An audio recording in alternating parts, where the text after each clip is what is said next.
가격은 똑같지만 14배에서 28배 정도의 차이가 발생을 합니다. 토경12로 들어가는 칼슘이 압도적으로 많은 겁니다. 안녕하세요, 농사백단 조용욱입니다. 오늘은 칼슘 마지막 시간이고요. 칼슘 같은 경우에는 제가 저번 시간에 말씀드린 것처럼 좀 종합 선물 세트를 한번 좀 만들어 봤습니다. 칼슘에 대해서 굉장히 얘기가 많다 보니 요거 한번 쭉 정리하고 넘어갈 필요가 있을 것 같아서 한번 더 정리하는 시간 만들어 봤습니다. 네, 칼슘의 역할부터 한번 처음부터 알아볼게요. 칼슘은요, 세포 분열 및 형성에 굉장히 큰 도움을 준다고 합니다.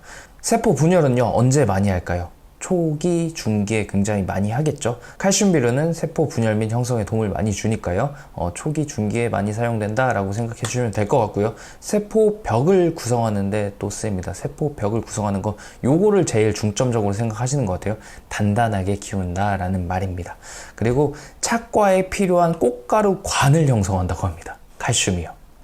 그러면은 요거 꽃 필 때 굉장히 중요하겠죠. 칼슘이요. 그래서 많은 분들이 칼슘 연면시비를 개화시기 때 많이 하시는 거 알 수 있죠. 그리고 가뭄에 대해서 저항성이 증가한다고 합니다. 그리고 스트레스에 대해서 저항이 증가한다고 하는데, 요거는 세포벽 구성이랑 조금 같이 연결해서 보시면 좋겠죠. 단단해지다 보니까 스트레스에 대해서 저항할 수 있는 능력이 좋아진다라고 보시면 되고요. 요거는 좀 특이해요. 뿌리 생육을 증가시키는데 칼슘 비료가 역할을 한다고 합니다. 따라서 칼슘이 연면시비로만 공급되는 것보다도 좀 밑으로 토경시비나 관주로 공급됐을 때 뿌리 생육에 더 큰 영향을 줄 수 있겠죠. 네, 그리고 특징 첫 번째부터 알아볼게요. 요거 저번 시간에 한번 했는데, 염화칼슘, 질산칼슘, 토양 계량용 칼슘이 있다. 요거는 녹는 정도에 따라서 칼슘을 공급할 수 있는 칼슘인지 아닌지에 대해서 말씀을 드렸고요. 염화칼슘, 질산칼슘은 각기 다른 염소랑 질소랑 붙어 있다. 염소랑 붙어 있는 칼슘은 염화칼슘, 질소랑 붙어 있는 칼슘은 질산칼슘이다. 그리고 토양 계량용 칼슘은 굉장히 다양하게 붙어 있고요. 칼슘을 공급하는 목적보다도 토양 계량을 하는 목적이기 때문에 토양 계량용 칼슘으로 부른다라고 제가 설명을 드렸습니다. 여기에는 소석회, 생석회, 그리고 고토석회, 석회, 유황 등이 있겠죠. 네, 그리고 사용 용도입니다. 아까 제가 조금 설명을 드렸는데, 염화칼슘 같은 경우에는 후기에 연면시비로만 사용하시는 거 꼭 추천드립니다. 왜냐하면 염소가 들어가기 때문에, 그리고 이 친구는 토양 pH를 급격하게 올리기 때문에 토양 밑으로 넣어주시는 거, 그리고 관주로 주시는 거는 조금 무리가 있다라고 말씀드리고, 그 다음에 질산칼슘 같은 경우에는 토경시비, 연면시비 모두 다 사용 가능하다.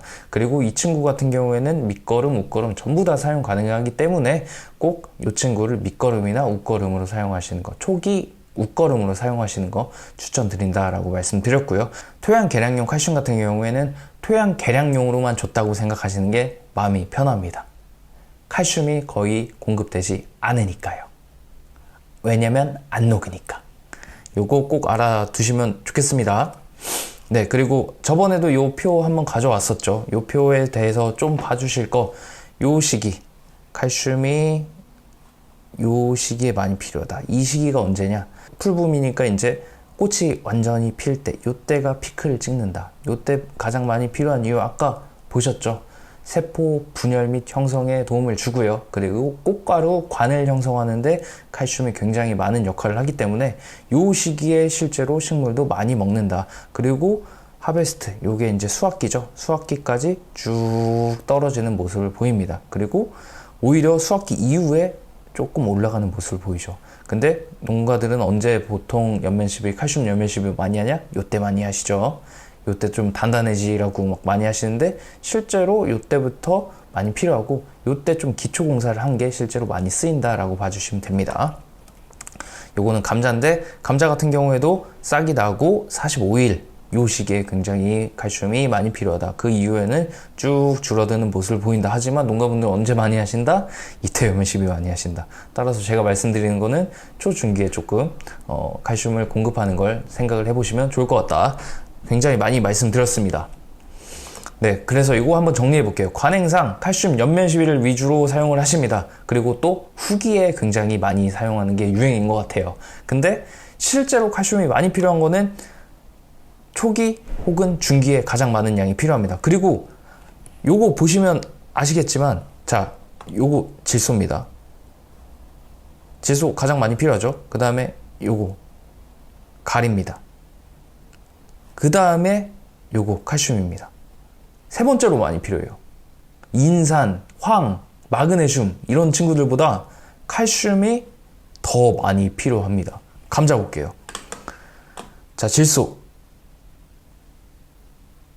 그 다음에 가리. 요거 감자 같은 경우는 가리가 좀 더 많이 필요한 것 같이 보이네요. 살짝 봤을 때. 그 다음에 칼슘. 인산, 황, 마그네슘보다 칼슘이 많이 필요합니다. 근데요, 대부분 농가분들이 어떻게 하시냐? 칼슘은 연면시비로만 많이 공급합니다. 연면시비로 생각해 보시면 굉장히 적잖아요. 연면시비로 들어가는 거. 뭐 한 말에 20g에서 40g 요걸로 다 채워줄 수 없다는 거죠. 그리고 실제로 칼슘은 초기, 중기에 많이 필요한데 후기에 연면시비 많이 하시는 거 물론 도움 됩니다. 하지만 실제로 많이 필요할 때 주는 게 조금 더 도움이 되겠죠. 요거 꼭 고려하셔가지고 초기, 중기에 좀 많이 줄 수 있게 밑거름으로 사용하시는 거 좀 추천드리고, 그 다음에 첫 번째 웃거름으로 사용하시는 것도 좀 추천 많이 드리고 있습니다. 요거 한번 제대로 한번 비교를 해볼게요. 연면시비가 가격적으로 한 15,000원에 뭐 500에서 1리터짜리를 살 수 있다고 생각을 해보시죠. 보통 뭐 관행적으로 그러니까요. 그리고 함량은 뭐 대략적으로 18%로 한번 잡아보겠습니다. 그러면 요거 한번 줄 때 총 칼슘 얼마나 주냐 계산해보면 90에서 180g 정도 주는 겁니다. 요거 이렇게 곱해가지고 계산해보시면 90에서 180 나오죠. 토경12로 주는 칼슘 같은 경우에 15,000원짜리 정도 사신다고 생각했을 때 한 10kg짜리 정도 사실 수 있거든요. 요거는 대략적으로 뭐 보통 25.6% 정도 들어있어요. 질산 칼슘이니까. 그러면은 여기에 들어있는 총 칼슘 함량 같은 경우에는 2.56kg. 아까 요거는 g이에요. 요거는 킬로그램이고. 그러면은 함량 기준으로 보셨을 때 가격은 똑같지만 14배에서 28배 정도의 차이가 발생을 합니다. 토경12로 들어가는 칼슘이 압도적으로 많은 겁니다. 따라서 연면12로 초중기에 공급하는 것도 물론 좋지만, 안 좋다고 하는 거 아닙니다. 물론 좋지만요, 가성비를 생각해 보셨을 때 14배에서 28배가 차이 나면 토경12로 공급하시는 거, 같은 돈이면 이왕이면 토경12로 공급하시는 게 조금 더 좋겠죠. 요거는 이제 가격적으로 생각했을 때, 그리고 양적으로 생각했을 때도 굉장히 많이 차이가 나니까요. 요거는 한번 고려를, 정말 관행적으로 밑거름에 내가 칼슘을 공급하지 않으셨더라도 제발 고려를 해주셨으면 좋겠습니다. 아까도 보여드렸죠. 초기, 중기 요때 굉장히 많은 칼슘이 필요하다. 그러니까 이때만 칼슘 연면시비 하지 마시고 요때도 칼슘 공급하셔야 되는데, 요때 칼슘 공급하실 때는 연면시비보다는 꼭 토경시비로 공급하시는 게 효과적이다. 연면시비가 나쁘다고 말씀드리는 거 아닙니다. 연면시비 꼭 필요합니다. 하지만 둘 중에 하나만 꼭 선택해서 하라고 하면은 토경12를 선택하시는 게 조금 더 좋다라고 말씀드리는 거고요. 네, 토경12 혹은 관주12, 연면12 모두 하는 거 다 좋습니다. 하지만 가격이 비싸죠. 둘 다 하시게 되면요. 그래서 한 가지만 선택해야 된다고 하면 초기에는 칼슘을 뿌리로 넣어주자. 뿌리로 넣어주자는 건 연면12 말고 토경12 혹은 관주12로 넣어주자는 말입니다. 연면12 대비해서 양이 14배에서 28배까지 차이가 나니까요. 요거는 꼭 한번 고려를 해보셔서 내가 그동안 밑거름으로 칼슘을 공급하지 않으셨더라도 요거 밑거름으로 넣는 거, 그리고 첫 번째 웃거름으로 칼슘을 공급하시는 거 꼭 고려를 해보셨으면 좋겠습니다. 네, 제가 요거를 가져왔는데 요게 무슨 말인지 잘 모르실 거예요. 요거 같은 경우에는요, 초기에 칼슘이 어떻게 이동하냐, 후기에 칼슘이 어떻게 이동하냐를 가지고 온 겁니다. 초기에는요, 요 작잖아요. 예, 초기로 봐주시면 되고요. 초기에는 칼슘이 열매 쪽으로 잘 갑니다. 열매 쪽으로 잘 간다는 얘기는요, 초기에는 밑으로 칼슘을 주셔도 열매 쪽으로 잘 가니까 아까 제가 말씀드렸던 가성비 측면, 가격 측면을 생각하셔도 꼭 밑으로 주시는 게 좋다. 초기에는 밑으로 주시는 게 유익하다라고 말씀드릴 수 있습니다. 하지만 후기에는요, 칼슘을 밑으로 줬을 때 과실로 가는 게 아니라 입으로 더 많이 가게 됩니다. 입으로 더 많이 가게 되니까 요때는 연면 시비를 꼭 병행해 주시는 게 좋아요. 그러니까 농가분들이 관행상 연면 시비를 후기에 하셨던 건 맞는 겁니다.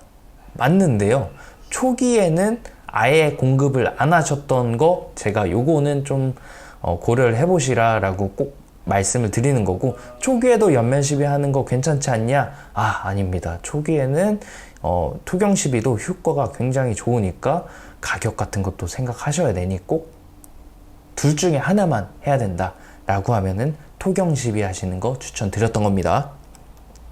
네, 정리해서 말씀드릴게요. 초기에는 과실로 칼슘의 이동이 좋습니다. 요거 칼슘의 이동 굉장히 좋은 거 보셨죠? 하지만 후기에는 과실로 칼슘의 이동이 나쁘다. 여기 오타가 있네요. 과실입니다. 과실로 칼슘의 이동이 나쁩니다. 그래서 후기에는 칼슘 연면 시비 효율이 높으니까요, 후기에는 칼슘 연면 시비 하시는 거 저 굉장히 찬성합니다. 하지만 초기에 둘 중에 하나만 해야 한다면, 가성비 측면을 따지자면 초기에는 꼭 칼슘을 토경 시비로 공급하자. 굉장히 많이 말씀드렸습니다. 요거 한번 꼭 고려해 보시면 좋을 것 같아요. 네, 그리고 제가 이렇게 아까 말씀드렸던 효과들 있잖아요. 이 효과들을 빨간색으로 친 거 생각을 해보시면 1번, 2번, 3번, 6번은 대부분 초기에 좀 일어나야 되는 것들입니다. 세포 분열 언제 합니까? 초기에 많이 하죠. 후기에는 세포가 분열하는 게 아니라 비대해요. 커지는 걸 목적으로 하고요. 초기에는 분할을 많이 해야 돼요. 그리고 이 분할을 많이 한 게 커지면 큰 대가가 생성하는데 굉장히 좋겠죠. 따라서 세포 분열만 생각하셔도 초기에 좀 주시는 게 맞고요. 세포벽 구성하는 건 초기, 중기 다 하지만 세포 분열할 때 세포벽이 많이 만들어져야 될 거 아닙니까? 따라서 요것도 초기에 좀 많이 줬으면 좋겠다. 그리고 착과에 필요한 꽃가루 관을 형성하니까 초기에 꽃이 피기 전에 좀 많이 주시면 좋겠죠. 그리고 꽃가루 관의 형성에 큰 도움을 주니까 이때는 연면 시비도 병행하시는 거 굉장히 좋다. 꽃 필 때쯤 연면 시비로 칼슘 주시는 거 굉장히 좋다 추천드립니다. 요런 거는 이제 또 후기에 연결되는 거니까 요거는 제가 따로 안 했습니다. 그리고 6번 뿌리 생육 같은 경우에는 후기에 하는 것보다 전기에 하는 게 많이 있습니다. 식물은 이제 밑이 자라고 위가 자라고 밑이 자라고 위가 자라고 이게 좀 반복되거든요. 따라서 칼슘은 좀 초기에 들어가는 게 확실히 좋다. 요것만 보셔도 칼슘은 초기에 혹은 중기에 들어가는 게 좋다. 많은 양이 초기, 중기에 들어가는 게 좋다. 꼭 추천드리도록 하겠습니다. 네, 네 번째 특징. 저번 시간에도 말씀드렸지만 칼슘은 인하고 황하고 섞이면 안 됩니다. 따라서 인하고 황하고 혼용은 불가하다